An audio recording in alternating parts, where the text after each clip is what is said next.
All right, here's the monthly market report for June, and the first question that we're getting for the recent news is, has the international issues, the Brexit issue, is that going to affect anything in real estate immediately or long term? And in long term, who knows? The pundits are still figuring out the details.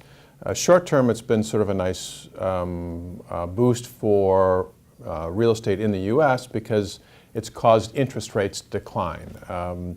The U.S. now is seen as a safer haven, even more safer because of the turmoil in Europe. So that's causing interest rates actually to go down. So mortgage rates now are starting to get close to their all-time lows again. And from what we hear from Federal Reserve and Janet Yellen, they're indicating that they have an expectation, at least, for low interest rates for some time forward. Maybe in the next 18 months, maybe as much as a few years. So that's a base for the real estate business. We talk about where the industry is going and what to expect over the next 12 months, 18 months. It seems like the trends we've been seeing will continue. Our economy is doing well. Locally here, auto industry is still doing well. Household incomes are rising, not as fast as we would like to, but they're still rising, and employment is rising. Again, a little fear that it's not rising as fast as it has been, but at some point you get close to full employment and it can't rise as fast. Just as in the housing industry, at some point, values can only rise so far, and then they have to change, and that's what we're seeing sort of in the upper end. In the lower end markets, we're seeing values moving up pretty quickly because the supply and demand is so much more demand than supply. And at some point, that's going to start to cool as the housing economy matches the overall underlying economy. In other words, when that pent-up demand that built up for so many years during the recession settles down, then you're going to start to see housing settle back a little bit. And as we said in prior months, we're seeing that now a little more in the upper end. So the market is starting to settle a little bit in those regards. So one question that we get often is are we heading towards a bubble? Is there a bubble in the marketplace? And the signs are that isn't the case right now. For buyers, for example, often they're found particularly in the under $250,000 market, and this is across the entire state of Michigan, but certainly the 5 counties, Southeast Michigan, Washtenaw, Livingston, Macomb, Wayne, and Oakland, and St. Clair as well. In those markets, we're seeing lots of wild activity under $250,000 market range, and as we get up higher, it's settling a little bit. But sellers, or buyers rather, can expect some very aggressive pricing and faced with overbidding.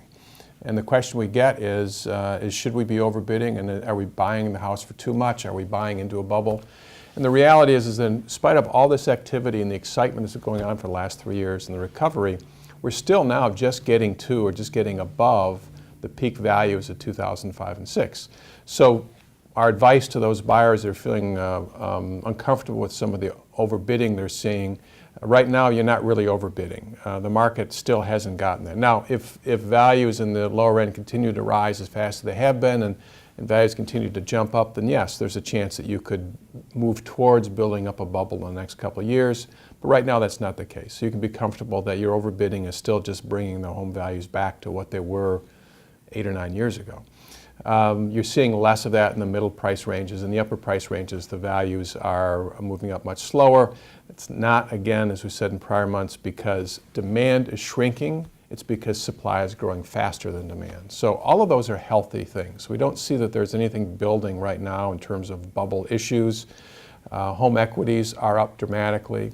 That evil second mortgage and home equity lines that were really the little pebble that caused a whole bunch of the problems with the recession and the housing crash hasn't come back yet. So in general, we've got a pretty healthy housing market going into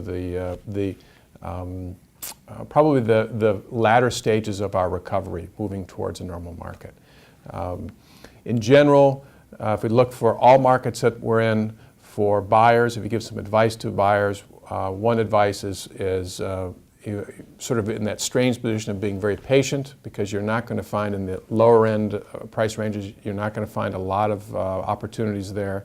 So be patient and also be ready to move very quickly, be pre-approved, subject to just the appraisal, and be ready to move and move aggressively. And at times you may find yourself even making offers with a home you've hardly even seen. We also, just as a reminder, caution you not to waive the inspection clauses, particularly if you are running to a house just to catch it before other offers. Be very cautious with that. But that's in the lower price markets. In the mid price and the upper price ranges, you won't see as much wild activity. So buyers can certainly be patient, but you're more likely to find something that you're looking for in those price ranges. In the lower price ranges where it's so competitive from a buying side, don't be afraid to look at some of those houses that have been in the market for a while, sort of the ones that aren't perfect, aren't real, the ones that get the 5 or 6 offers on them.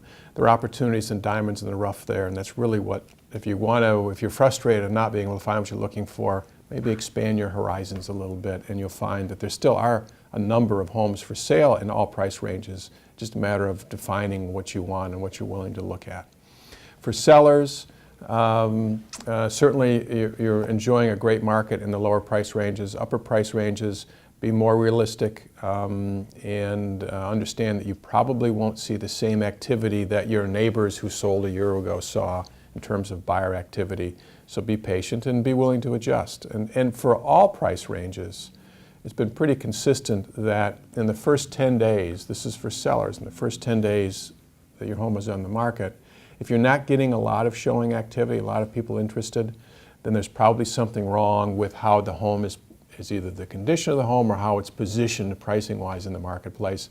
And if you're not getting offers, at least an offer in the first 30 days, the same issue.